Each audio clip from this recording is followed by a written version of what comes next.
그날 그는 믿을 수 없었습니다. 옥스퍼드 대학에서 15년간 연구해온 모든 이론이 한순간에 무너져 내리는 것을. 세계 최고의 기후학자라 불리던 그가 한국 땅에서 목격한 것은 상상, 그 이상이었죠. 같은 하늘 아래, 같은 더위인데 왜 이렇게 다를 수 있을까요? 왜였을까요? 여러분 시작하기 전 좋아요와 구독 버튼 한번 눌러주신다면 세계 속 한국에 큰 힘이 됩니다. 2025년 7월 12일 런던이 불타고 있었습니다. 지면 온도 81도. 100년 만에 기록적인 폭염이 영국을 강타했죠. 그리고 그날 킹스크로스 지하철역에서 일어난 일은 제 인생을 완전히 바꿔놓았습니다. 저는 옥스퍼드 대학교 기후변화학과 교수 데이비드 로렌스입니다. 15년간 기후 위기와 도시 적응 시스템을 연구해왔죠. 그날도 평소처럼 런던으로 학회 참석차 지하철을 탔습니다. 피카딜리 라인, 오전 11시 23분이었어요. 처음엔 평범한 여름날이라고 생각했습니다. 런던도 요즘 더워지고 있으니까 별일 아니겠지 싶었죠. 하지만 지하철에 내려가는 순간 뭔가 이상했어요. 평소보다 훨씬 후덥지근했거든요. 계단을 내려갈 때마다 온도가 올라가는 게 느껴졌습니다. 승강장에 도착했을 때 충격을 받았어요. 사람들이 벽에 기대서 헉헉거리고 있었거든요. 어떤 할머니는 부채질을 하며 이렇게 더운 건 처음이야 라고 중얼거렸습니다. 온도계를 확인해 보니 지하철역 온도가 이미 42도를 넘어가고 있었어요. 열차가 들어왔을 때 더 큰 충격이 기다리고 있었습니다. 문이 열리자마자 뜨거운 공기가 쏟아져 나왔어요. 에어컨이 고장난 게 아니라 아예 작동을 멈춘 상태였습니다. 하지만 사람들은 별다른 대안이 없어서 그냥 탔어요. 영국인들의 전형적인 반응이었죠. 참고 견디면 된다는 식으로 말이에요. 저도 어쩔 수 없이 탔습니다. 차량 안은 사우나였어요. 온도계가 45도를 가리키고 있었는데도 운행은 계속됐습니다. 승무원에게 물어봤더니 매뉴얼상 운행 중단 기준은 48도입니다 라고 하더군요. 48도요? 사람이 견딜 수 있는 온도가 아닌데 말이에요. 제 앞자리에 앉아있던 윌리엄 스미스라는 67세 할아버지가 점점 힘들어하기 시작했습니다. 얼굴이 빨갛게 달아오르고 숨이 가빠지더니 갑자기 도와주세요 라고 말하며 쓰러졌어요. 저는 즉시 일어나서 도우려 했지만 다른 승객들은 고개를 돌렸습니다. 누군가 119에 신고해주세요. 제가 소리쳤지만 대부분 사람들은 휴대폰만 만지작거렸어요. 마침내 한 젊은 여성이 전화를 걸었지만 지금 폭염으로 출동 요청이 몰려서 최소 40분은 걸린다는 답변이 돌아왔습니다. 40분이요? 그 시간이면 늦을 수도 있는 상황이었어요. 윌리엄 할아버지는 의식을 잃었고 맥박이 약해지고 있었습니다. 저는 의학 지식이 있는 건 아니지만 응급처치 정도는 할 수 있었어요. 하지만 문제는 따로 있었습니다. 주변 승객들이 전혀 도우려 하지 않는 거예요. 심지어 어떤 사람은 내 일이 아니야 라고 중얼거리며 자리를 옮겼습니다. 또 다른 승객은 왜 더운 날 지하철을 타냐며 혀를 찼어요. 저는 그 순간 영국 사회의 냉정함을 뼈저리게 느꼈습니다. 열차는 계속 운행됐어요. 다음 역까지 가야 한다는 게 운전기사의 설명이었습니다. 매뉴얼에 중간 정차는 없다고 하더군요. 결국 윌리엄 할아버지는 파딩턴역에 도착해서야 응급차로 이송됐지만 이미 늦었어요. 병원에서 돌아가셨다는 소식을 저녁에 들었습니다. 그날 런던에서만 17명이 폭염으로 사망했습니다. 대부분 대중교통 이용 중이거나 실외에서 쓰러진 고령자들이었어요. 정부 발표는 차가웠습니다. 충분한 경고를 했음에도 시민들이 주의사항을 지키지 않았다는 내용이었죠. 저는 그날 밤 호텔에서 깊은 생각에 빠졌습니다. 15년간 연구해온 기후 적응 이론들이 현실에서는 전혀 작동하지 않고 있었어요. 시스템은 완벽했지만 사람은 죽어갔습니다. 기술은 발달했지만 마음은 메말라 있었어요. 다음날 아침 더 충격적인 뉴스를 봤습니다. 런던 브리지가 열팽창으로 5cm나 늘어났다는 거예요. 타워브리지는 개폐가 불가능해졌고 지하철 선로 곳곳이 휘어져 운행이 중단됐습니다. 하지만 정작 사람들을 구하는 시스템은 없었어요. BBC 뉴스에서는 역사상 최악의 폭염이라고 보도했지만 해결책은 제시하지 않았습니다. 그저 에어컨을 켜고 물을 많이 마시라는 뻔한 당부만 반복했어요. 저는 그때 깨달았습니다. 영국은 폭염을 날씨로만 보고 있다는 것을. 하지만 폭염은 사회 문제였어요. 그러던 중 동료 교수로부터 흥미로운 소식을 들었습니다. 같은 시기 한국 서울도 38도의 폭염이 있었지만 사망자가 거의 없었다는 거예요. 데이비드, 한국에 한번 가봐. 뭔가 다른 게 있을 거야 라고 하더군요.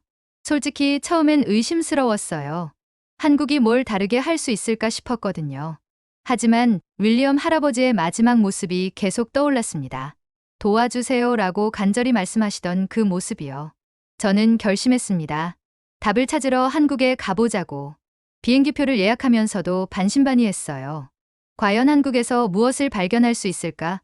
어차피 폭염은 폭염인데 뭐가 다를까 싶었거든요. 하지만 제가 틀렸습니다. 완전히 철저히 틀렸어요. 인천공항 입국장에서부터 뭔가 달랐습니다. 공항 안내방송이 나왔어요. 현재 폭염특보가 발령되었습니다. 터미널 내 무료 휴게소를 이용해 주시고 외출 시 충분한 수분 섭취하시기 바랍니다. 그리고 즉시 휴대폰에 문자가 왔습니다. 한글과 영어로 된 폭염 대응 안내문이었어요. 영국에서는 경고만 있었는데 여기는 구체적인 행동 지침이 있었습니다. 게다가 외국인에게도 자동으로 발송되는 시스템이었어요. 공항 곳곳에 무료 생수와 부채가 비치되어 있었고 휴게소마다 에어컨이 최대로 가동되고 있었습니다. 택시를 타고 서울로 향하면서 기사님에게 물어봤어요. 이렇게 더운 날씨에 시민들은 어떻게 지내나요? 기사님은 웃으며 대답했습니다. 걱정 마세요. 우리나라는 준비가 잘 되어 있어요. 동네마다 무료 냉방 쉼터가 있고 지하철도 시원하게 해놨거든요. 차창 밖을 보니 정말 신기했어요. 38도의 더위인데도 사람들이 차분하게 지하 통로나 실내로 이동하고 있었습니다. 런던에서는 더위에 쓰러지는 사람들을 봤는데 여기는 달랐어요.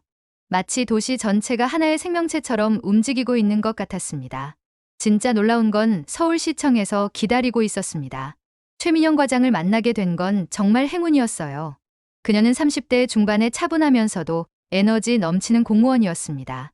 처음 만났을 때 그녀가 한 말이 지금도 기억에 선명해요. 교수님, 오늘 정말 바쁜 하루가 될 것 같아요. 대구 쪽에서 온도가 계속 올라가고 있거든요. 얼마나 올라가고 있나요? 지금 막 84도를 돌파했어요. 런던보다 더 높죠? 84도라는 숫자에 저는 깜짝 놀랐습니다. 런던보다 더 높은 온도였는데 최민영 과장의 표정은 침착했어요. 당황하지 않고 오히려 집중하고 있었습니다. 그럼 대구는 어떻게 대응하고 있나요? 지금 시내버스 노선을 단축 운행하고 지하철 냉방을 최대로 올렸어요. 무료 냉방 쉼터도 60곳 추가 개방했고요. 교수님, 실시간 상황을 보여드릴게요. 대형 모니터에 한국 전체 지도가 나타났습니다. 각 지역이 온도별로 색깔로 표시되어 있었고 실시간으로 변화하고 있었어요. 빨간색이 짙을수록 온도가 높은 지역이었는데 놀라운 건 이 데이터가 5분마다 업데이트되고 있다는 거였습니다. 이 데이터는 어디서 오는 건가요? 전국에 설치된 5만 8천 개의 센서에서 실시간으로 전송됩니다. 버스 정류장, 지하철역, 공원, 학교, 아파트 단지까지 연결되어 있어요. 5만 8천 개요? 런던에는 이런 시스템이 없었어요. 기상청에서 대략적인 예보만 내놓을 뿐이었죠. 하지만 여기는 도시 전체가 하나의 거대한 센서 네트워크였습니다. 지금 강남역 쪽이 빨갛게 변하고 있죠. 지하철 환기량을 40% 증가시키고 냉방수 공급량도 늘립니다. 최민영 과장이 버튼을 누르자 화면에서 강남역 부근의 색깔이 조금씩 옅어지기 시작했어요.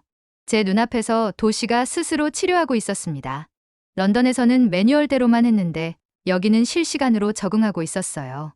이게 자동으로 되는 겁니까? 반자동이에요. AI가 상황을 분석해서 제안하면 저희가 즉시 승인합니다. 매뉴얼보다 빠르게 움직여야 사람을 살릴 수 있거든요. 그 말에서 핵심을 알 수 있었습니다. 런던은 매뉴얼이 사람을 지배했지만 서울은 사람이 시스템을 활용하고 있었어요. 시스템이 주인이 아니라 도구였던 거죠. 옥상으로 올라가니 더욱 놀라운 광경이 펼쳐졌습니다. 수십 대의 드론들이 정렬되어 있었고 각각 냉각 스프레이와 송풍 장치를 장착하고 있었어요. 이게 뭔가요? 드론 응급 냉각 시스템입니다. 센서가 위험 지역을 감지하면 3분 내로 출동해서 응급 냉각을 실시해요. 실제로 우리가 이야기하는 동안 드론 2대가 출동했습니다. 최민영 과장이 태블릿으로 확인해 보니 노원구 한 아파트 단지에서 온도가 급상승했다고 하더군요. 저기 보세요. 실시간으로 상황이 전달되고 있어요. 태블릿 화면에는 드론이 현장에 도착해서 냉각 작업을 하는 모습이 생중계되고 있었습니다. 동시에 그 지역 주민들에게 문자가 발송되었어요. 현재 귀하 지역 온도가 위험 수준입니다. 가까운 지하철역이나 대형마트로 이동하시기 바랍니다. 런던에서는 상상도 못했던 시스템이었어요. 영국은 경보를 보내는 것까지만 했는데 한국은 실시간 대응까지 하고 있었습니다. 이런 시스템은 언제부터 구축하신 건가요? 2018년부터 단계별로 구축했어요. 매년 폭염이 심해지니까 시민들의 안전을 위해서요. 처음엔 예산 때문에 반대가 많았지만 생명보다 중요한 건 없잖아요. 최민영 과장의 말에서 철학의 차이를 느꼈습니다. 영국은 비용 대비 효과를 먼저 계산했지만 한국은 생명을 먼저 생각했어요. 그래서 이런 차이가 나는 거구나 싶었습니다. 서울시청에서 나와 지하철을 타고 이동하는 중이었습니다. 지하철 안은 정말 시원했어요. 런던 지하철과는 천지 차이였죠. 그런데 갑자기 최민영 과장에게 전화가 왔습니다. 네, 최민영입니다. 네. 마포구에서 응급 상황이 발생했다고요? 표정이 심각해졌어요. 아파트 엘리베이터가 고장나서 15층에 혼자 사는 75세 할머니가 고립됐다고요? 119는 언제 도착한다고 하나요? 폭염 때문에 출동 요청이 몰려서 25분 정도 걸린다고 하네요. 25분이면 위험할 수 있는 상황이었습니다. 84도의 폭염에 15층까지 걸어 올라가야 하는 75세 할머니를 생각하니 가슴이 답답했어요. 그런데 놀라운 일이 벌어졌습니다. 김태호라는 58세 자원봉사자가 직접 계단으로 15층까지 올라간 거예요. 전직 소방관이었던 그는 등에 응급 냉각팩과 물, 휴대용 선풍기를 담은 배낭을 메고 말이죠. 김태호 씨가 지금 올라가고 계세요. 5층까지 도착했다고 연락이 왔어요. 최민영 과장이 실시간으로 상황을 전달받아서 저에게 알려줬습니다. 혼자 가신 건가요? 아니요. 같은 아파트 주민 서너 명이 함께 올라가고 있어요. 누가 시킨 것도 아닌데 자연스럽게 도움을 주시더라고요. 이런 상황이 전국적으로 벌어지고 있다는 게 더욱 놀라웠어요. 부산에서는 대학생들이 자발적으로 독거노인 댁을 방문해서 안부를 확인하고 있었고, 대전에서는 택시 기사들이 무료로 고령자들을 냉방 쉼터까지 태워다 주고 있었습니다. 김태호가 할머니를 만나서 한 첫 마디는 이거였다고 해요. 할머니, 괜찮으세요?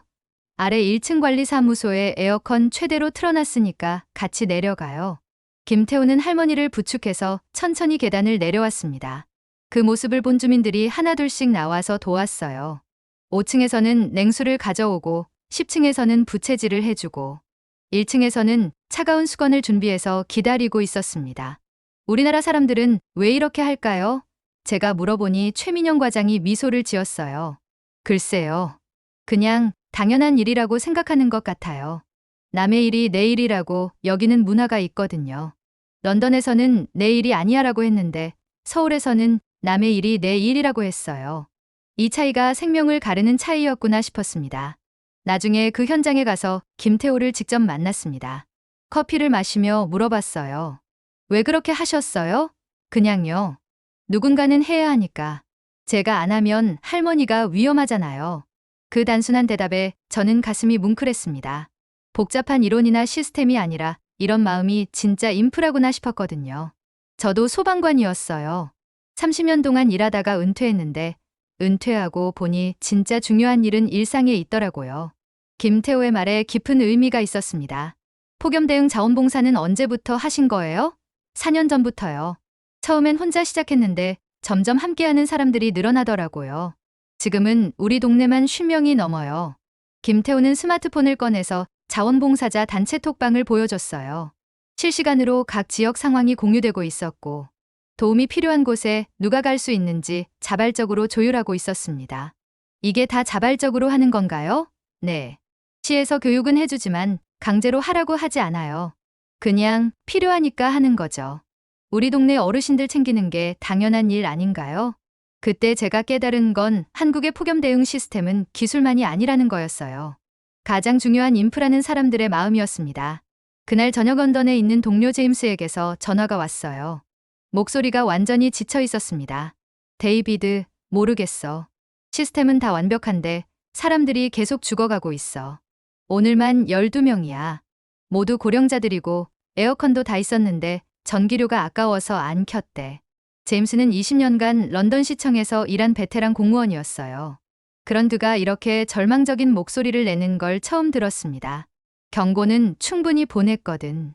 앱도 만들고 문자도 보내고. 그런데 왜 사람들은 스스로를 돌보지 않는 거야? 시스템이 문제가 아니라 사회가 문제인 것 같은데. 우린 기상청이야. 날씨는 예측할 수 있지만 사람 마음은 예측할 수 없잖아. 제임스의 말에서 영국 시스템의 한계를 느꼈어요. 기술에만 의존하고 있었던 거죠. 제임스, 그런데 한국은 달라. 여기는 시스템과 사람이 함께 움직여. 정말? 어떻게? 저는 그날 본 것들을 제임스에게 자세히 설명해 줬어요. 그 통화를 끊고 명동역으로 향하는 길이었는데 갑자기 소란이 일어났습니다. 20대 초반으로 보이는 외국인 여성이 쓰러진 거예요. 가방에서 여권이 떨어져 나왔는데 영국 런던 대학교 학생증이 함께 있었습니다. 에밀리 존스라는 19세 영국 교환학생이었어요. 아마 한국에 온 지 얼마 안 된 것 같았습니다. 얼굴이 새빨갛게 달아오르고 의식이 흐릿한 상태였어요. 그런데 그 순간 놀라운 일이 벌어졌습니다. 지나가던 고등학생이 재빠르게 달려와서 응급처치를 시작한 거예요. 괜찮으세요? 저 수진이라고 해요. 청소년 응급지원단 소속이에요. 수진이는 침착하게 응급처치를 했습니다. 먼저 환자의 체온을 확인하고 차가운 수건으로 목과 겨드랑이를 식혀줬어요. 그리고 119가 오기 전에 근처 지하철 무료 냉방 쉼터로 환자를 옮겼습니다. 영국 분이시죠? 여기 물 마시고 천천히 회복하세요. 열사병 초기 단계라서 금방 나아질 거예요. 수진이의 능숙한 대처에 저는 깜짝 놀랐어요. 에밀리가 천천히 의식을 회복하며 말했습니다. 고마워요. 런던에서는 이렇게 안 도와줘요. 왜요? 사람들이 관심 없어 해요. 쓰러져도 그냥 지나가 버려요. 수진이가 고개를 갸우뚱하며 대답했어요. 그럼 누가 도와줘요? 응급차가 와야 도와줘요. 그럼 응급차 올 때까지는 그냥 방치되는 거예요? 네. 남에게 폐 끼치기 싫어하거든요. 저는 그 대화를 듣고 소름이 돋았습니다. 같은 상황이지만 완전히 다른 결과가 나타나고 있었거든요. 런던에서는 개인주의가 냉정함으로 이어졌지만 서울에서는 공동체 의식이 따뜻함으로 발현되고 있었어요. 나중에 수진이에게 물어봤습니다. 어떻게 그렇게 침착하게 대처할 수 있었어요? 학교에서 배웠어요. 중학교 때부터 응급처치 교육을 받거든요. 특히 폭염이나 한파 같은 재난 상황에서 어떻게 대처하는지 매년 훈련해요. 의무적으로 하는 건가요? 의무는 아니지만 대부분 참여해요. 재미있기도 하고 실제로 도움이 되니까요. 수진이는 제게 청소년 응급지원단 활동 사진들을 보여줬어요. 고등학생들이 독거노인 댁을 방문해서 안부를 확인하고 무료 급수대에서 물을 나눠주고 지하철역에서 응급 상황에 대처하는 모습들이었습니다. 응급지원단에 몇 명이나 참여해요? 서울에만 5,000명 정도요. 전국으로는 2만 명 넘어요. 여름휴가 때 친구들과 놀기보다 이게 더 보람있어요. 저는 그 순간 깨달았습니다. 훈련받은 학생 한 명이 한 도시의 시스템보다 빠를 수 있다는 것을. 그리고 한국은 외국인까지도 가족처럼 보살핀다는 것을 말이에요. 에밀리는 회복된 후 저에게 말했습니다. 교수님, 저 한국이 정말 좋아요. 런던에서는 느껴보지 못한 따뜻함이 있어요. 사람들이 진짜로 서로를 챙겨주거든요. 원래 한국에 대해서 어떻게 생각했어요? 솔직히 말하면 좀 과민하다고 생각했어요. 뭐든지 과도하게 반응한다고. 하지만 지금 보니 그게 아니었어요. 정말 필요한 반응이었던 거죠. 그날 밤 호텔에서 저는 깊은 생각에 빠졌습니다. 15년간 연구해온 기후 적응 이론들을 다시 정리해야 할 것 같았어요. 기술과 시스템만으로는 부족했습니다. 사람의 마음이 가장 중요한 변수였던 거죠. 다음날 아침 최민영 과장과 함께 실제 폭염 대응 현장을 둘러봤습니다. 강남역 인근의 무료 냉방 쉼터였어요. 24시간 운영되는 이곳에는 에어컨뿐만 아니라 무료 와이파이, 휴대폰 충전기, 간단한 간식까지 준비되어 있었습니다. 이런 쉼터가 서울에 몇 개나 있나요? 현재 2,400개소 운영 중이에요. 동네마다 걸어서 5분 거리에 하나씩은 있도록 배치했어요. 2,400개소요? 런던에는 이런 시설이 거의 없었어요. 있다고 해도 홈리스들을 위한 쉼터 정도였죠. 하지만 여기는 누구든지 이용할 수 있는 공간이었습니다.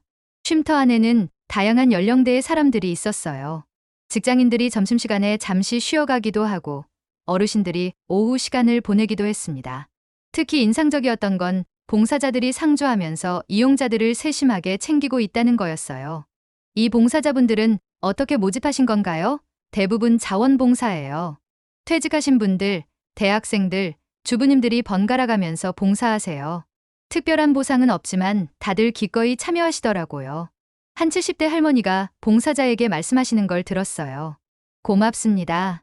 집에 있으면 답답한데 여기 오면 사람들도 만나고 시원하고 좋아요. 할머니, 언제든 오세요. 여기가 할머니 집이에요. 그 대화에서 한국 시스템의 진짜 비밀을 알 수 있었습니다. 단순히 온도를 낮추는 것이 아니라 사람들에게 안식처와 공동체를 제공하고 있었던 거예요. 그날 오후 더욱 놀라운 현장을 목격했습니다. 송파구 한 아파트 단지에서 정전이 발생한 거예요. 500세대가 거주하는 대단지인데 오후 2시 가장 더운 시간에 전력 공급이 중단됐습니다. 최민영 과장에게 급보가 들어왔어요. 송파구 잠실 대단지 정전 발생. 고령자 180명 거주 중. 제가 걱정스럽게 울었습니다. 전력 복구는 언제쯤 될까요? 한전에서 최소 3시간은 걸린다고 해요. 3시간이면 위험한 시간이었어요. 85도가 넘는 폭염에 에어컨 없이 견디기엔 너무 오래였습니다. 특히 고령자들에게는 생명이 위험할 수 있는 상황이었죠. 응급 대응팀 출동시켜야겠어요. 최민영 과장이 즉시 상황실에 연락했습니다. 냉방차 5대와 응급의료팀 파견 요청합니다. 그리고 근처 냉방 쉼터에 긴급 수용 준비시켜 주세요. 하지만 더 놀라운 건 따로 있었습니다. 아파트 주민들이 스스로 움직이기 시작한 거예요. 정전이 된 동의 주민들을 전력이 살아있는 동으로 대피시키고 1층 로비를 임시 냉방 공간으로 만들었습니다. 현장에 도착해보니 정말 감동적인 광경이 펼쳐져 있었어요. 젊은 부부들이 독거노인들을 자신의 집으로 모시고 가서 에어컨을 틀어드리고 있었습니다. 어떤 가정은 거실에 매트리스를 깔고 할머니, 할아버지들이 쉴 수 있도록 배려하고 있었어요. 특히 인상적이었던 건 박정호라는 40대 회사원이었습니다. 그는 출근을 포기하고 정전된 동의 고령자들을 한 분씩 자신의 차에 태워 근처 냉방 쉼터로 모셔다 드리고 있었어요. 회사는 어떻게 하세요? 제가 물어보니 박정호는 웃으며 대답했습니다. 회사에 사정 얘기했더니 당연히 그래야지라고 하더라고요. 이런 날 출근하라고 하는 회사가 어디 있겠어요. 한국 기업 문화도 이런 상황에서는 인간미가 우선이구나 싶었어요. 런던이었다면 아마 개인 사정으로 지각은 안 된다고 했을 텐데 말이죠. 박정우가 할머니 한 분을 부축해드리는 모습을 보니 마치 친손자 같았어요. 할머니, 시원한 곳에서 조금만 기다리세요. 전기 들어오면 바로 모셔다 드릴게요. 고맙다, 아들아. 이런 더위에 괜히 고생시켜서 미안하구나. 할머니의 말씀에 박정우는 뭘요? 당연한 일인거려라고 대답했습니다. 그 모습을 보며 저는 깨달았어요. 한국 사람들에게는 나이 든 분들이 모두 가족 같은 존재라는 것을. 혈연관계가 아니어도 할머니, 할아버지라고 부르며 진심으로 모시는 문화가 있었던 거죠. 한편에서는 대학생들이 자발적으로 생수와 부채를 나눠주고 있었어요. 서울대 의대생 이현우는 간단한 응급처치까지 해주고 있었습니다. 혈압 좀 재어볼게요. 혹시 어지러우시거나 속이 메스꺼우시면 바로 말씀해 주세요. 어떻게 이런 일을 하게 됐어요? 의대생이니까 당연한 일이죠. 이론만 배우면 뭐해요? 실제로 도움이 돼야죠. 이현우의 말에서 진정한 의료인의 마음가짐을 볼 수 있었습니다. 3시간 후 전력이 복구됐을 때 놀라운 일이 일어났어요. 임시로 대피했던 할머니, 할아버지들이 집으로 돌아가시면서 도움을 준 주민들에게 하나씩 인사를 드리는 거였어요. 아들아, 정말 고마웠다. 덕분에 살았구나. 할머니, 말씀 마세요. 저희가 해야 할 일인걸요. 어떤 할머니는 냉장고에서 수박을 꺼내서 도와준 이웃들에게 나눠주시기도 했어요. 그 순간 저는 한국 사회의 진짜 힘을 봤습니다. 시스템도 중요하지만 사람과 사람 사이의 끈끈한 유대감이 가장 강력한 안전망이었던 거예요. 저녁 무렵 최민영 과장과 함께 그날 하루를 정리했습니다. 교수님, 오늘 하루 어떠셨어요? 정말 많은 걸 배웠어요. 기술보다 중요한 게 사람이라는 걸 깨달았습니다. 사실 저희 시스템도 완벽하지 않아요. 하지만 시민들이 먼저 움직여주시니까 가능한 거죠. 행정은 뒤에서 뒷받침만 하는 거고요. 그 말에서 한국 모델의 핵심을 알 수 있었어요. 정부가 모든 걸 해결하려 하지 않고 시민들의 자발적 참여를 기반으로 시스템을 운영하고 있었던 거죠. 혹시 이런 시민 참여 문화는 어떻게 만들어진 건가요? 글쎄요. 특별히 만든 건 아니고 원래 있던 것 같아요. 어려울 때 서로 돕는 게 당연하다고 생각하는 문화요. IMF 때도 코로나 때도 그리고 이번 폭염에서도 한국 사람들은 서로를 돌봤다는 얘기를 들었어요. 위기가 올 때마다 더 단결하는 특별한 민족성이 있는 것 같았습니다. 그날 밤 에밀리 존스를 다시 만났습니다. 그녀는 완전히 회복되어 있었고 오히려 더 활기차 보였어요. 교수님, 저 한국에서 정말 많은 걸 배웠어요. 어떤 걸 배웠어요? 사람들이 진짜로 서로를 아낀다는 걸요. 런던에서는 개인주의가 미덕이라고 배웠는데 여기서는 공동체가 희라는 걸 느꼈어요. 에밀리는 그날 자신을 도와준 수진이와 계속 연락하고 있다고 했어요. 수진이가 저에게 한국어도 가르쳐주고 한국 문화도 알려주고 있어요. 정말 친언니 같아요. 교환학생 끝나고 영국 돌아가면 어떻게 할 거예요? 런던에서도 이런 문화를 만들어 보고 싶어요. 어려운 사람 도우는 자원봉사 같은 거요. 한국에서 배운 걸 영국에도 전하고 싶어요. 저는 에밀리의 말을 들으며 희망을 느꼈습니다. 한국의 따뜻한 문화가 이렇게 전 세계로 퍼져나갈 수 있구나 싶었어요. 마지막 날 아침, 김태호 아저씨를 다시 만났습니다. 그는 여전히 자원봉사를 하고 있었어요. 오늘도 돌아다니세요? 네. 날씨가 더우니까 혹시 도움 필요한 분이 계실까 봐요. 힘들지 않으세요? 힘들기는요. 하지만 보람 있어요. 누군가에게 도움이 된다는 게 이렇게 기분 좋은 일인지 몰랐어요. 김태호는 제게 사진 한 장을 보여줬어요. 지난주에 도움을 줬던 할머니가 직접 찾아와서 찍은 사진이었어요. 할머니가 직접 만든 김치를 가져다 주셨어요. 아들 같은 사람이라고 하시더라고요. 그 사진 속 할머니의 미소를 보니 제 마음도 따뜻해졌습니다. 이런 작은 인연들이 모여서 큰 사회 안전망을 만드는 거구나 싶었어요. 공항으로 가는 길에 최민영 과장이 물었습니다. 교수님, 영국 돌아가서 뭘 하실 건가요? 제 연구를 완전히 바꿔야겠어요. 기술만으론 안 되겠더라고요. 사람을 중심으로 한 시스템을 연구해야겠어요. 한국 모델을 영국에 적용할 수 있을까요? 쉽지 않을 거예요. 문화가 다르니까. 하지만 시도는 해봐야죠. 생명이 걸린 문제니까요. 인천공항에서 출국 수속을 하면서 마지막으로 문자를 받았어요. 폭염주의보가 해제됐다는 안내였습니다. 그리고 마지막 한 줄이 인상적이었어요. 시민 여러분의 협조로 무사히 폭염을 극복했습니다. 감사합니다. 영국에서는 정부가 충분한 경고를 했음에도 라고 했는데 한국에서는 시민들의 협조로 라고 했어요. 이 차이가 모든 걸 설명해 주는 것 같았습니다. 비행기에서 내려다본 런던은 여전히 회색빛이었어요. 하지만 제 마음은 달랐습니다. 한국에서 본 따뜻한 색깔들로 가득 차 있었거든요. 옥스퍼드 대학교로 돌아와서 첫 번째로 한 일은 제 연구실 벽에 한국 여행 사진들을 붙이는 것이었어요. 김태호 아저씨가 할머니를 부축하는 사진, 수진이가 에밀리를 돕는 사진, 아파트 주민들이 서로를 돌보는 사진들이었습니다. 동료 교수들이 물어봤어요. 데이비드, 한국에서 뭘 배웠길래 이렇게 달라졌어? 사람이 기술보다 중요하다는 걸 배웠어요. 그리고 진짜 선진국은 GDP가 아니라 마음으로 만들어진다는 것도요. 지금 저는 새로운 연구를 시작했습니다. 기술과 인간이 조화를 이루는 재난 대응 시스템이라는 주제로요. 한국 모델을 영국과 유럽에 적용할 수 있는 방법을 찾고 있습니다. 쉽지 않을 거예요. 문화를 바꾸는 건 시간이 오래 걸리니까요. 하지만 포기할 수는 없습니다. 윌리엄 할아버지 같은 분들이 더 이상 혼자 쓰러지면 안 되니까요. 83도와 38도. 숫자만 보면 일본이 더 힘들었던 게 맞습니다. 하지만 진짜 온도는 따로 있었어요. 시민들의 마음 온도 말입니다. 런던은 차가운 시스템에 뜨거운 현실이 충돌했습니다. 서울은 뜨거운 현실에 따뜻한 마음이 응답했어요. 여러분은 어떻게 생각하세요? 진짜 선진국이란 무엇일까요? 기술일까요? 아니면 사람의 마음일까요? 댓글로 여러분의 생각을 들려주세요. 그리고 이 영상이 도움이 되었다면 좋아요와 구독 부탁드립니다. 우리가 모르고 있던 대한민국의 진짜 모습들을 계속 찾아서 전해드리겠습니다. 감사합니다. 지금까지 세계 속 한국이었습니다.